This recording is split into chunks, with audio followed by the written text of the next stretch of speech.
David knew that it was the Lord who had established him as king and had made great the kingdom of Israel for the sake of the people of Israel.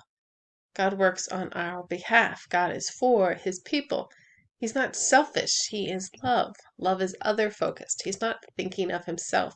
He's thinking of you when he acts. Whether it's offering his hand or withdrawing it, it's all for your benefit because he loves you. God is faithful and God is love. He is unchanging. His love for you is never going to change. Jesus died for you when you were his enemy. He's not going to love you less as his friend, as his disciple, as his brother or sister. For God's loved you that he gave his son so that you might be saved. He did it when you were a child of wrath, a son of disobedience. He's not going to love you less when you are his child. He's a good father. He acts on behalf of his children. He acts for their sake. God was never against Israel. Think about that. Think of all the stories you know of Israel losing a battle, losing the ark, being deported from the land, and so on. God was always for them.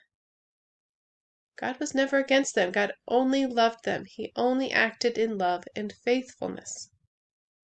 How can that be? Would a loving parent just sit by and let a child harm themselves? Would you let your child play with a dagger? Would you let your child play with a dagger with their baby brother? Sin is life and death. Sin is a disease. It needs to be eradicated for the sake of the body. In order to preserve a remnant alive, sin had to be dealt with. God had to keep them safe by repeatedly working to help them turn back to him and choose him in his ways. Not out of selfishness, but out of selfless, unchanging, eternal, steadfast love for them and for us.